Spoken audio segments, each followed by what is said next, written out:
Hello everyone, welcome to study time with new informative video.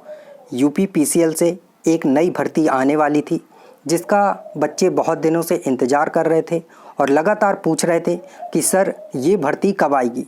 इसमें जो salary है वो भी अच्छी खासी सैलरी होती है और एक सम्मानीय पद है। तो बहुत से बच्चे लगातार पूछ रहे थे कि आखिर ये भर्ती आने कब वाली है, कब से इसके फॉर्म पड़ेंगे। तो ये देखिए, ये भर्ती जो है यूपी पीसीएल से आ चुकी है और ये है जूनियर इंजीनियर इलेक्ट्रिकल में, जूनियर इंजीनियर इलेक्ट्रॉनिक्स टेलीकम्युनिकेशन से। और जो पद हैं वो अनरिजर्व्ड के लिए 81, ईडब्ल्यूएस के लिए 21, ओबीसी के लिए 25, एससी के लिए 60 और एसटी के लिए 4 पद निकाले गए हैं जूनियर इंजीनियर इलेक्ट्रिकल से। और जो इलेक्ट्रॉनिक्स से हैं वो अनरिजर्व्ड के लिए 1, ईडब्ल्यूएस के लिए 1 भी पद नहीं है, ओबीसी के लिए 14, एससी के लिए 6, एसटी के लिए यहाँ पर कोई पद नहीं है। तो इतने पद ये निकाले गए हैं। काफ़ी अच्छी वैकेंसी है और लगातार बच्चे पूछ रहे थे कि आखिर सर ये वैकेंसी जो है कब आएगी, क्योंकि पिछले आपने देखा पिछले दिनों यूपी पीसीएल से सहायक समीक्षा अधिकारी की भर्ती आई थी। उसके लिए भी बच्चे लगातार पूछ रहे थे कि आखिर भर्ती कब आएगी। तो वो आ चुकी थी और अब इसकी बारी थी, तो ये भी आ गई है आपके सामने। तो जो भी बच्चे इसका इंतज़ार कर रहे थे तो आप फॉर्म फिल कर दें, क्योंकि ऐसी जो भर्तियां हैं बहुत लंबे समय बाद आती हैं, मतलब 1 साल तो लग ही जाता है। तो बच्चे लगातार इसका इंतज़ार भी करते रहते हैं क्योंकि ये एक बहुत ही अच्छा और सम्मानीय पद रहता है। तो आगे देखिए, इसमें जो पे स्केल रहता है वो 7th पे कमीशन जो है उसमें लेवल 7 की ये नौकरी है और 44,900 रुपये जो है आपका वेतन बनता है। और जो भत्ते वगैरह रहते हैं वो सारे ऐड कर दिए जाते हैं, तो 60,000 के आसपास जो आपकी सैलरी है वो बन जाती है। बात करें अगर इसमें इसेंशियल एलिजिबिलिटी की, क्वालिफ़िकेशन क्या मांगी गई है, तो देखिए ए और बी में जो पॉइंट लिखे हैं, इसमें तो ए में जो पॉइंट है वो सीधा सीधा है कि आपको हिंदी आनी चाहिए। अगर आप किसी अनदर स्टेट से हैं तो आपने हिंदी का कोई सर्टिफिकेट या ये सब चीज़ें होनी चाहिए। अगर आप हाई स्कूल वगैरह किए हैं उसमें हिंदी थी तो कोई प्रॉब्लम नहीं है। आगे देखिए, बी में जो दिया है for junior engineer trainee electrical के लिए, इसके लिए आपसे मांगा गया है 3 years diploma examination in electrical engineering या फिर 3 years all India diploma examination in electrical engineering conducted by the all India council for technical education government of India. मतलब आपके पास टेक्निकल की डिग्री होनी चाहिए इलेक्ट्रिकल की, ठीक है। आगे देखिए, जो फॉर जूनियर इंजीनियर जो इलेक्ट्रॉनिक से हैं, टेलीकम्युनिकेशन से हैं, इनके लिए भी सेम वही चीज़ है, मतलब इनका टेलीकम्युनिकेशन में डिप्लोमा होना चाहिए या फिर इलेक्ट्रॉनिक्स में। और एज की बात करें इसमें तो 18 से 40 वर्ष के बीच के जो भी विद्यार्थी हैं वो इस फॉर्म को फिल कर सकते हैं। अगर आपकी एज 18 से कम है तो अभी आपको और इंतज़ार करना होगा। और अगर इसमें बात करें कि जो एज है वो कब से मानी जाएगी, तो 1/1/2020 से जो आयु है उसकी गणना की जाएगी। इस 1/1/2020 के आगे आपकी गणना की जाएगी और तब आप 18 साल के पूरे हो जाने चाहिए और 40 से कम होने चाहिए। अब इसमें बात करें रिजर्वेशन की और रिलैक्सेशन इन अपर एज लिमिट, तो वो सारा जो सरकारी नौकरी में मिलता है वही सारा यहाँ पर भी दिया जाएगा जो यूपी पीसीएल में बाकी सभी भर्तियों में दिया जाता है। आगे देखिए, एग्ज़ामिनेशन जो सेंटर हैं वो आपको कहाँ पर मिलेंगे, तो देखिए जो एग्ज़ामिनेशन सेंटर है वो बनारस, गोरखपुर, कानपुर, बरेली, लखनऊ, गाज़ियाबाद, नोएडा, ग्रेटर नोएडा एंड मेरठ यहाँ पर रहेंगे। और चेंज भी किया जा सकता है यूपी पीसीएल के द्वारा, ये यहाँ पर बताया गया है।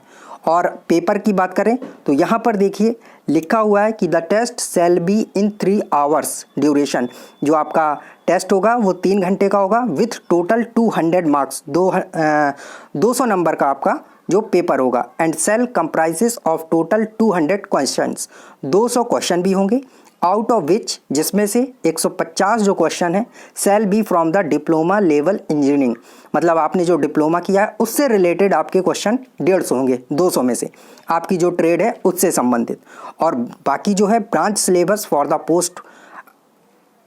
पोस्ट अप्लाइड और बाकी जो क्वेश्चन है उससे आएगा जो सिलेबस है सारा कुछ, और 20 क्वेश्चन जो होंगे जनरल नॉलेज के होंगे, 20 क्वेश्चन रीजनिंग के होंगे और 10 क्वेश्चन जनरल हिंदी के होंगे। तो ये आपका सिलेबस रहेगा। सिलेबस मतलब हिंदी में पूछा जाएगा, रीजनिंग पूछा जाएगा, जीएस पूछा जाएगा, 20 और 10 नंबर का। बाकी 150 नंबर आपके ही ट्रेड के रहेंगे, जिस ट्रेड से आप हैं, इलेक्ट्रिकल या टेलीकम्युनिकेशन।